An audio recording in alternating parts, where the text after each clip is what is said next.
Mon nom, c'est Jacob Thibouteau. Je suis un jeune entrepreneur, j'ai 21 ans.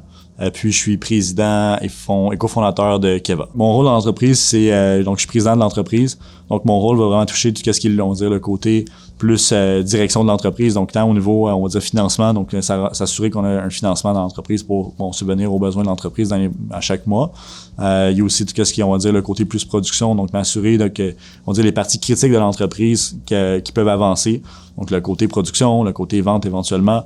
Donc, tous ces côtés-là, on va dire, c'est quelque chose que je fais à tous les jours là, chez Keva. Donc, Keva, c'est un collier intelligent pour les animaux qui vise à prévenir différents types de problèmes de santé.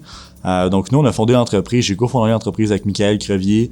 Nous, notre but, c'était vraiment de venir créer un produit pour suivre l'ensemble, en fait, des mouvements d'un chien, pour transformer ça dans tout ce qui est prévention. Fait que nous, c'est sûr que on a rapidement vu que dans le marché des animaux, il y a un gros problème au niveau de la prévention, au niveau de la santé. On est tout le temps au niveau réaction. Donc, quand on sait que notre chien a un problème, on va aller chez le vétérinaire, on va aller chercher de l'aide. Cependant, il y a beaucoup de choses qu'on peut faire en prévention, en prévenant des problèmes, donc en détectant des premiers signes de problèmes. Donc, donner un exemple concret. Dès qu'on peut détecter des problèmes d'anxiété de séparation, on peut venir agir plus tôt au lieu d'attendre en mode correctif, de venir réagir quand on sait que le chien a le problème ou a le problème de santé ou de comportement. Donc, nous, ce collier-là vient se mettre sur le cou du chien, c'est relié à une application. Et puis, les gens ont accès à plein d'informations, tant au niveau de tout ce qui est comportemental, mais aussi au niveau de tout ce qui est le nombre de calories dépensées, le sommeil, les cycles de sommeil aussi pour les chiens. Puis, ça vient comparer, en fait, sur des données. Donc, c'est quoi que ça devrait ressembler à un chien de la même race et de la même âge. Moi, c'est Michael Crevier. Je suis, dans le fond, CTO, directeur technique chez Keva. Ouais, mon rôle, dans le fond, day-to-day, c'est moi qui gère plus, dans le fond, le côté technologique. Donc, Jacob, c'est plus côté finance, opération. Moi, c'est plus côté technologie, la direction technologique, trucs comme ça. Ce que je fais, mettons, plus dans tous les jours, c'est surtout la programmation de l'appareil en lui-même, puis aussi diriger un petit peu tout ce qui est le côté électronique. On a des employés, dans le fond, qui s'occupent de l'application, côté plus back-end, côté UI, dans le fond, de l'application. Moi, c'est plus le côté bas niveau, plus proche du produit en tant que tel. Moi, j'ai un parcours un peu plus typique que Jacob. Donc, moi, j'ai fait secondaire, cégep en sciences nature, puis j'ai fait mon bac en génie informatique à l'Université Laval. C'est pas mal ça. Dans le fond, durant ma dernière année de bac, c'est là que j'ai rencontré Jacob et qu'on a commencé ça là. Donc, j'avais pas vraiment fini mon bac quand on a commencé Keva. Fait que j'avais comme les deux à temps plein un peu, puis après ça, quand j'ai fini mon bac, on était vraiment à temps plein, plus dans Keva. À l'Université Laval, ils ont comme un portail pour tout ce qui est recherche de stage, recherche d'emploi, puis j'ai été inscrit, dans le fond, sur ce portail-là pour mes recherches de stage dans mes premières années de bac. Donc c'est là-dessus qu'il a trouvé, dans le fond, mon contact, puis qu'il m'a juste contacté par courriel. On a fait un meeting, puis finalement, c'est ça, le courant a bien passé. Je trouvais que le projet était super nice, super attrayant, puis vraiment comme pertinent aussi comme projet. Je trouvais ça vraiment bien. Je trouvais que la mission en tant que telle était vraiment bonne, comment qu'il m'a expliqué le projet, puis moi aussi j'ai souvent eu des chiens, mettons mes parents avaient tout le temps des chiens quand j'étais jeune. Donc je trouvais que c'était vraiment un vrai problème, puis c'était vraiment pertinent d'apporter ça dans le fond à tous les propriétaires de chiens. Puis c'est vraiment mon dada aussi de travailler avec tout ce qui est électronique, puis embarqué aussi. Fait que je trouvais que personnellement aussi j'allais pouvoir grandir là-dedans puis développer dans le fond mes compétences dans ce que j'aime travailler. J'ai un parcours vraiment, on va dire, un peu plus atypique. Moi, j'ai commencé, donc j'étais à l'école secondaire comme presque tout le monde. Puis arrivé en secondaire 4, c'est sûr que je devais faire face à plusieurs choix importants. Moi, il faut dire que j'ai eu ma première entreprise environ vers l'âge de 12 ans dans le domaine de la création de contenu. Donc nous, on faisait de la vidéo pour des clients. On s'est spécialisé beaucoup dans les vidéoclips pour des artistes. Donc des vidéos qu'on peut retrouver en ce moment qui sont encore en ligne aujourd'hui. Donc on a fait ça pendant quand même plusieurs années. Vers 15 ans, c'est sûr que 15-16 ans, c'était moins... Je me suis rendu compte que ma passion, en fait, de faire de la vidéo, c'était vraiment plus une passion comme un hobby et non quelque chose que je pourrais vraiment faire. Puis ce que j'aimais réellement derrière la création de contenu, c'était pas nécessairement la création de contenu, mais c'était vraiment la gestion puis la croissance de l'entreprise derrière. Donc ça m'a vraiment amené à comprendre un peu qu'est-ce que j'aimais en tant qu'entrepreneur, que jeune entrepreneur. Donc, arrivé justement en secondaire 4, j'avais un choix à faire. C'était soit que je continuais. Cependant, j'avais eu une offre d'emploi donc dans une très grosse entreprise en technologie pour faire justement de la vidéo. C'est une entreprise que d'ailleurs, j'essayais de travailler depuis que j'avais 12 ans, j'appliquais pour travailler. Naturellement, à 12 ans, l'entreprise refusait mon CV. J'avais aucun historique de rien, j'étais super jeune, même à 16 ans, j'étais encore très jeune. Sauf qu'à 16 ans, l'avantage que j'avais, c'est que j'avais un bon background au niveau vidéo. Eux, ils cherchaient quelqu'un pour faire des vidéos à l'interne dans l'entreprise. Moi, c'était à ce moment-là, ils m'avaient déjà refusé peut-être 2 ou 3 fois. Donc, à ce moment-là, je leur ai dit, vous pouvez pas me refuser. J'ai le background vidéo que vous cherchez. Donc, j'ai peut-être pas le bac, j'ai peut-être pas toutes les études. Cependant, j'ai exactement ce que vous cherchez. À ce moment-là, j'ai eu une offre d'emploi. Donc, d'un côté, c'était soit je vais au secondaire 5, soit j'accepte une offre d'emploi qui, au final, je voulais plus faire de vidéos, sauf que c'était une entreprise dans le domaine de la technologie, ce qui me passionnait aussi. Puis, c'était une grosse entité, mais une petite quand même entreprise à l'interne, ce qui faisait qu'il y avait beaucoup de possibilités pour moi de travailler sur différents niveaux. Donc, j'ai accepté cette offre-là. Et au niveau secondaire, bien évidemment, pour finir mon secondaire, c'est offert à moi j'ai pu finir aux adultes là, à coup de, je pense, c'est un matin par semaine. Là. Puis j'ai eu mon diplôme d'études secondaires par la suite. Donc, je veux dire, c'est sûr que c'est intéressant. Par la suite, dans l'entreprise en technologie, j'ai rapidement évolué. Je suis devenu aux opérations je gérais les opérations de l'entreprise. Donc, je travaillais très proche du président pour gérer plusieurs types d'opérations, tant ce qui était au niveau vente, au niveau gestion plus de la production. On avait une ligne de production directement là, donc au bureau.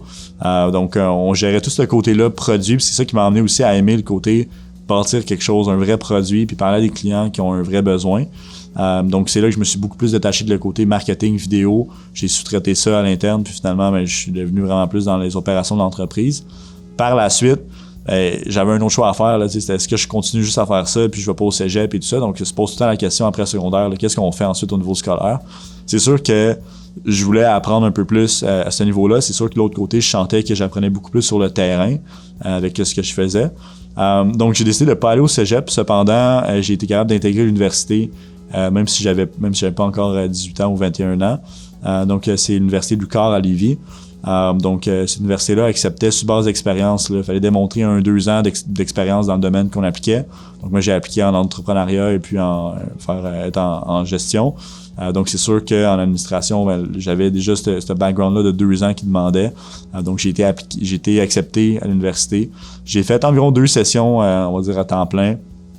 Le reste, ça a été à temps partiel, puis j'ai arrêté par après pour me concentrer à 100% sur Keva ainsi que nos autres projets là, par la suite. Donc, l'idée est partie de quand j'ai adopté mon premier chien, donc Oscar. Donc, c'était un Golden Doodle. C'était la première fois que j'étais propriétaire d'un chien. C'était mon premier chien. Et puis, c'est sûr que rapidement, il a justement démontré des signes d'anxiété de séparation. Moi, j'avais aucune idée comment régler ça. J'étais zéro outillé. C'était mon premier chien. Donc, je me rappelle avoir été chez le vétérinaire une première fois, me rendre compte que les vétérinaires sont pas tant plus outillés au niveau comportemental. Donc, m'ont donné des trucs, des choses à essayer. J'ai essayé, je suis retourné chez le vétérinaire, on a vu que ça fonctionnait pas vraiment. Et puis, mon chien, Oscar, a une anxiété qui est très spéciale, donc il fait un peu d'anxiété généralisée aussi au milieu de l'anxiété de séparation, donc c'est pas exactement clair quel problème il y a. Donc, c'était pas plus clair pour les vétérinaires aussi quoi faire pour venir régler tout ça. Donc, on est venu à la fin là, à donner de la médicamentation. Au final, je voyais pas que ça l'aidait vraiment mon animal. Ça faisait juste le rendre un zombie, on va dire. Et on me demandait tout le temps de revenir chez le vétérinaire. Donc, c'est là que j'ai compris qu'il y avait un réel problème dans tout ce qui était le suivi de santé chez le vétérinaire. Les vétérinaires sont super bons, comme un médecin de famille en fait. Là, nos médecins de famille, on en a besoin, il en manque justement. On en aura toujours besoin. Cependant, il existe plein d'autres manières pour prévenir des problèmes chez les humains, que ce soit avec il existe des montres intelligentes, il existe plein de tout type de produits qui existent en ce moment qui vont suivre la santé des humains. Puis en plus, l'avantage qu'on a comme humain, c'est qu'on peut parler, on sait qu'on a un problème, on peut le mentionner, puis on peut aller chercher de l'aide. Alors qu'un chien, ça parle pas. Donc, je me suis dit, OK, on pourrait peut-être faire quelque chose pour suivre là, prévenir les problèmes avant qu'ils arrivent là, sur les chiens. Le côté comportemental, c'est vraiment un côté qui est je veux dire, tu sais, le domaine vétérinaire, le domaine de la santé vétérinaire, c'est un domaine qui est super, on va dire, en retard, surtout au Québec. On a vu beaucoup d'innovations dans les dernières années sortir là, au niveau vétérinaire, donc ça commence à sortir, ça commence à beaucoup plus évoluer, mais comparé à certaines places dans le monde, c'est sûr que le côté vétérinaire, on est en retard. Au Québec, je veux dire, il existe plein de types de comportementalistes, il y a plusieurs types d'acteurs dans le domaine de la santé vétérinaire. Sauf qu'il faut dire que, je veux dire, nous, on parlait avec des vétérinaires parce que c'est des gens qui ont étudié dans le domaine vétérinaire, dans le domaine, il y a des vétérinaires maintenant comportementalistes qui sont vétérinaires et comportementalistes, donc qui ont étudié vraiment le côté, on va dire, comportemental, mais vraiment au niveau universitaire, là, au niveau des animaux. Alors qu'il y en a que ça demande pas de formation, en fait, d'être comportementaliste. Donc, quelqu'un peut dire, moi, je suis bon avec les chiens, je suis un comportementaliste. Donc, nous, pourquoi on travaille beaucoup plus avec les vétérinaires, c'est que c'est des gens qui ont beaucoup plus étudié dans le domaine de la santé. Puis, Keva se limite pas seulement à tout ce qui est comportemental. Donc, nous, on va plus largement dans tout ce qui est nos recherches pour venir détecter des problèmes. Donc, c'est pour ça qu'on travaille avec plus des vétérinaires que des comportementalistes. Nous, dans le fond, la première partie de tout ce qui était là, justement recherche, c'était vraiment de venir s'assurer qu'on est capable de détecter les mouvements chez un chien. Donc, nous, dans les dernières années, ça va être beaucoup ça sur lesquels on a travaillé. Donc, des mouvements, on va dire, plus de base.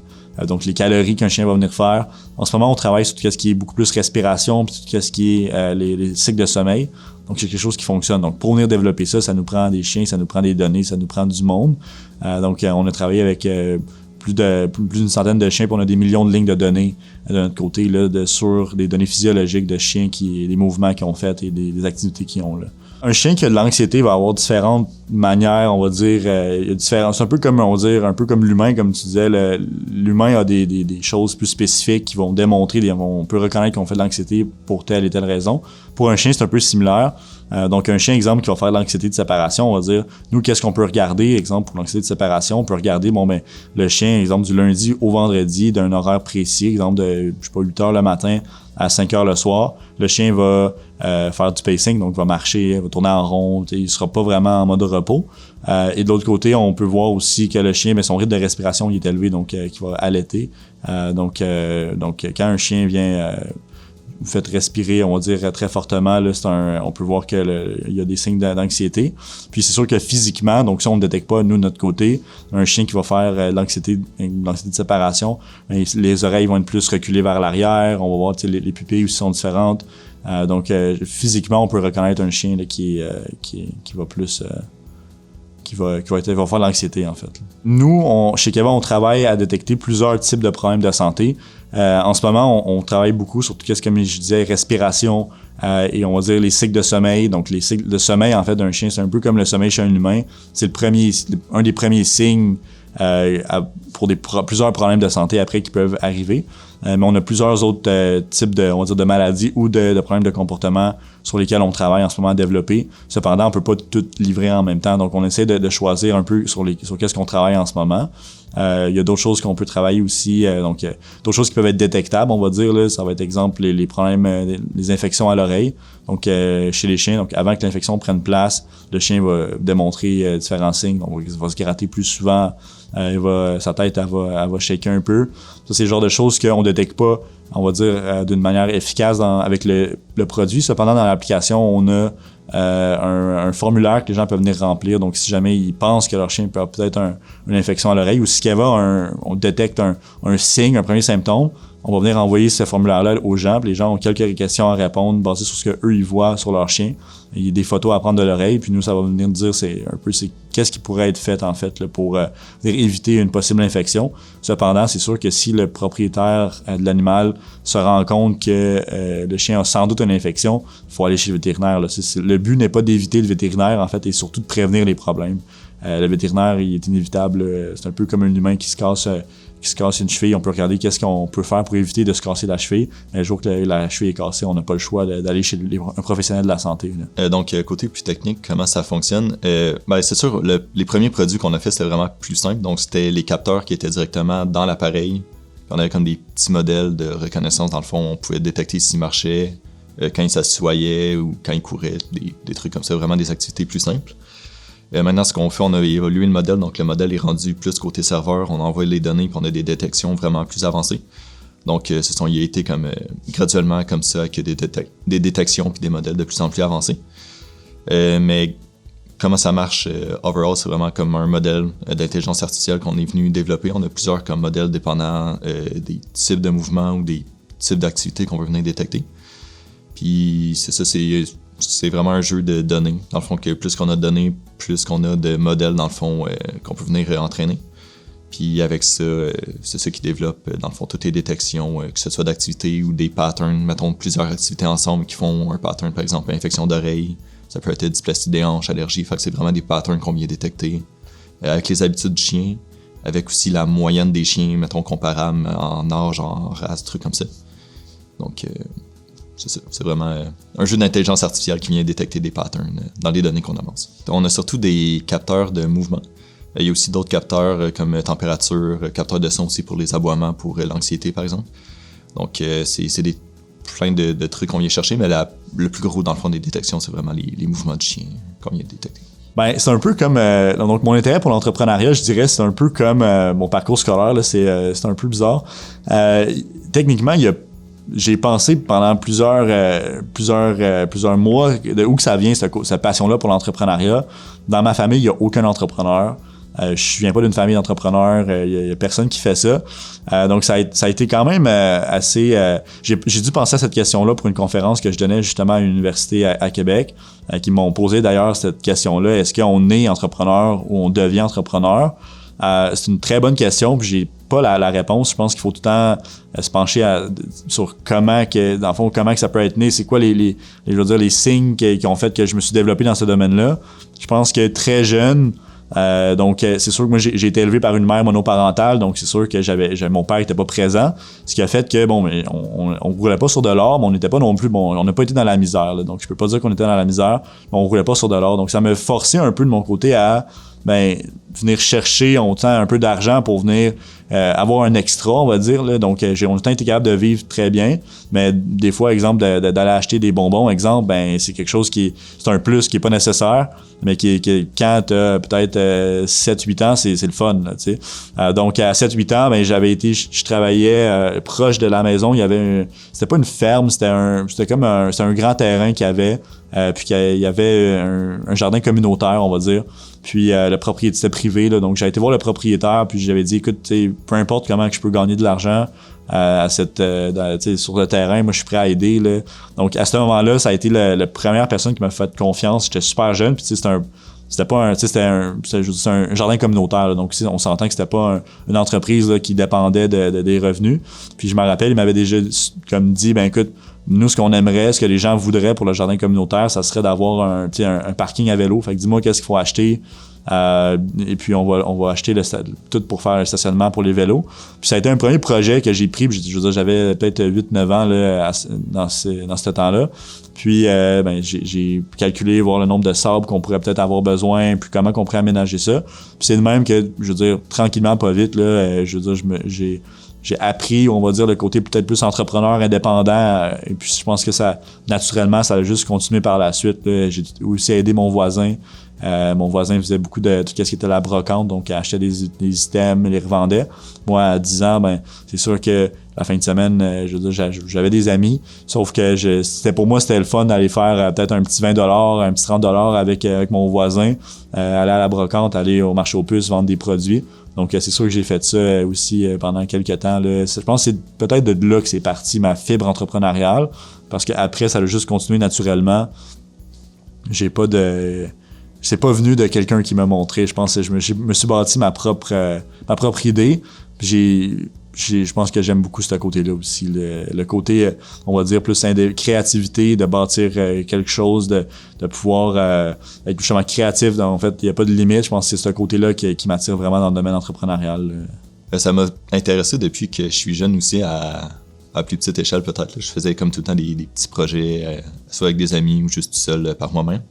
Mais j'ai jamais comme partie d'entreprise, vraiment. C'était plus des projets que je faisais avec mes amis, des trucs comme ça. Mais c'est tout le temps quelque chose qui m'a passionné. Moi non plus, j'ai pas d'entrepreneur vraiment dans ma famille proche.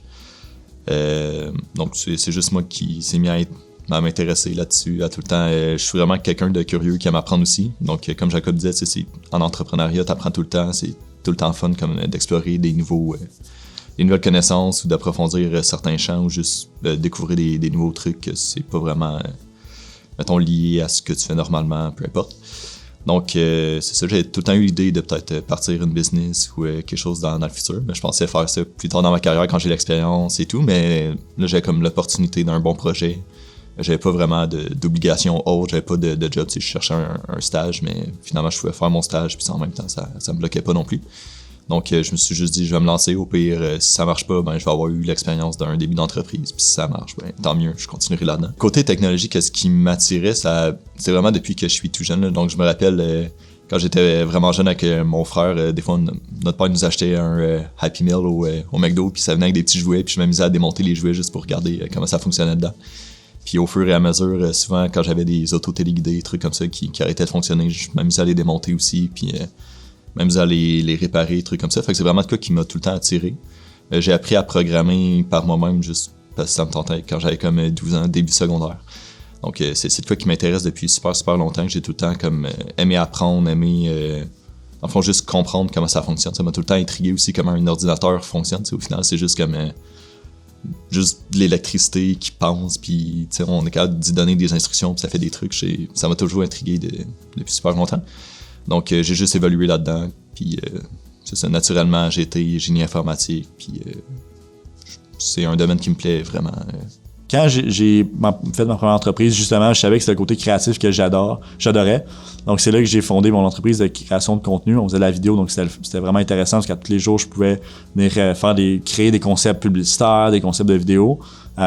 Puis, je pense que c'était quelque chose qui était vraiment intéressant. Mais sinon, au niveau entrepreneurial, on va dire plus dans mes projets actuels, je pense que comment je peux vraiment utiliser la créativité. Tu sais, la créativité va venir s'utiliser dans toutes les facettes de l'entreprise, on va dire. Là. Tu sais, quand on arrive dans l'entreprise que on a besoin d'argent, on n'a pas nécessairement d'investisseurs, on n'a pas nécessairement de vente, il faut être créatif. Là, tu sais, donc, il faut trouver des manières de comment on peut venir avancer dans l'entreprise. Donc ça, on parle au niveau financier, mais c'est la même chose à tous les niveaux, là, au niveau des produits. Donc, il faut tout le temps trouver des solutions. Je pense que c'est ce côté-là qui m'a tout le temps un peu animé, là, de trouver des solutions à des problèmes. Puis je pense que on n'est pas en affaires pour que ça soit simple. Il n'y a rien de facile, surtout en affaires. Donc je pense que ce côté-là de tout le temps régler des problèmes, c'est quelque chose qui est intéressant parce qu'au travers des problèmes, on voit aussi la croissance d'une entreprise. Donc ça, je pense que c'est super motivant à voir aussi là, tous les jours. On a eu, tu sais, il y a plusieurs moments difficiles, bien évidemment, là, dans un parcours. Là, je veux dire, il y a beaucoup d'items qui ont été difficiles dans notre parcours entrepreneurial. On va dire pour Keva, c'est sûr que donc dans les dernières années, on va dire je pense qu'il y a deux aspects qui ont été difficiles dans l'entreprise. Premier aspect, c'est sûr qu'au niveau production, on produit un produit. Donc, c'est un produit qui n'existe pas. C'est un produit qu'on vient concevoir de A à Z. Ce qui veut dire que nouveau produit, nouveau problème. Donc, c'est souvent quand on a lancé le produit, il y a eu beaucoup de problèmes qu'on a eu sur le marché suite à notre lancement, qu'on a vu que c'était des problèmes. Mais au final, pour nous, c'est des nouveaux problèmes. Donc, c'est pas des problèmes qui sont majeurs. Cependant, c'est des majeurs dans le cadre d'un lancement. Donc, je pense que ça a été, on va pas dire une grosse difficulté. Ça a été beaucoup plus une étape à franchir, je veux dire un défi qu'on a dû surmonter en fait là, en équipe. Tant au niveau lancement, mais au niveau aussi production. Au niveau production, on a eu beaucoup de problèmes de production dans nos premières productions. On va dire on a perdu plusieurs centaines de milliers, en fait plus que 100 000 $ là, c'est sûr de production là, de produits qui sont défectueux, que du jour au lendemain il n'y a rien qui marchait. Puis c'est toujours la faute de tout le monde qui se lance la balle. Donc c'est sûr que pour nous comme en start-up qui veut juste avancer le plus rapidement possible, l'idée c'est on devait vraiment trouver la solution rapidement. Et puis il y avait plusieurs problèmes en même temps. Donc c'est vraiment de trouver solution en fait pas nécessairement de qui que ça vient le problème, mais de comment faire pour que ça fonctionne. Parce que nous, ce qu'on veut, c'est que ça fonctionne puis qu'un client utilise le produit. Donc, c'est ça le but. Sinon, je pense qu'un autre défi que nous, qu'on a fait face, mais que je pense qu'on n'est pas seul sur ça. J'ai d'ailleurs fait un post sur mon LinkedIn récemment, puis j'ai vu que il y a beaucoup de gens en affaires qui ont vécu ça. Je pense que c'est de choisir les bons associés. Je pense que quand tu lances un projet en affaires, c'est difficile de bien s'associer en fait de chercher des bons associés parce que tout le monde a la même volonté dans le départ. Là. Tout le monde c'est ça va marcher, on va faire full d'argent puis tout le monde est content. Mais alors que la réalité de la chose, c'est que c'est beaucoup plus dur que tout le monde pense. L'argent, elle vient pas en criant bravo. Donc, il y a beaucoup de défis à surmonter. Puis des fois, c'est que quand on a plusieurs associés, on peut se rendre compte que ça prend plus de temps qu'on pensait. Donc là, peut-être qu'il y en a un là-dedans qui dit je suis plus intéressé, je vais quitter.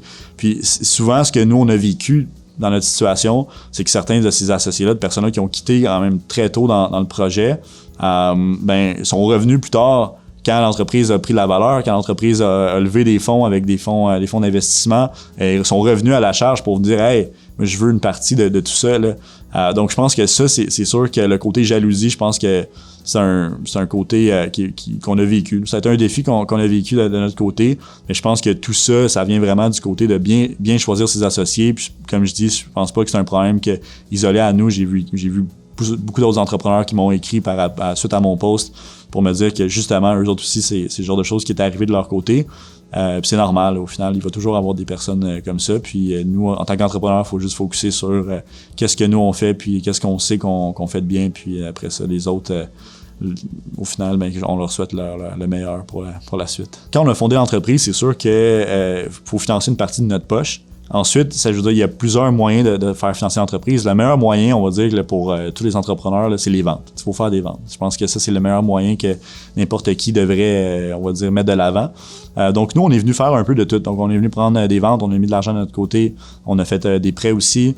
On a eu de l'argent des investisseurs, donc il y a des fonds d'investissement de Montréal, aussi un fonds d'investissement de France qui a investi dans le projet. Donc, c'est des fonds d'investissement qui, eux, investissent dans plusieurs projets, plusieurs entreprises. Notre fonds d'investissement de France, c'est un fonds qui investit dans le domaine plus vétérinaire, donc soit dans des cliniques vétérinaires, dans des logiciels vétérinaires ou même dans des produits comme nous, vétérinaires. Donc, on a eu recours à plusieurs options comme ça. Faut dire que quand on perd de l'argent comme ça, qu'est-ce qui est important, c'est vraiment au final le temps. Le temps va coûter plus cher que la perte matérielle. La perte matérielle, on peut rien y faire. Donc le jour qu'on a eu ce problème-là, c'est sûr, ça a été une période très difficile pour mon associé et moi, Michael. Les deux, on était en Chine, donc sur notre ligne de production, on dormait pas, ça faisait plusieurs jours. Puis que là, on apprend que toute notre production qu'on a faite, il n'y a rien qui fonctionne. Donc c'est sûr que c'est très difficile, on va dire, sur le moral, bien évidemment. Mais je pense que Michael et moi, on est quand même des entrepreneurs notre but, c'est que ça fonctionne. Donc notre côté, au final, on avait un choix, puis c'était de trouver une solution, puis de passer au travers de tout ça. Ce qu'on a réussi à faire par la suite. Donc, si les gens sont intéressés à avoir plus d'informations, donc ils peuvent aller sur le site keva.ca, donc QEVA.ca. Donc, il y a plus d'informations là. Sinon, il y a aussi mon LinkedIn qu'ils peuvent m'écrire si jamais ils ont des questions, plus au niveau affaires, on va dire.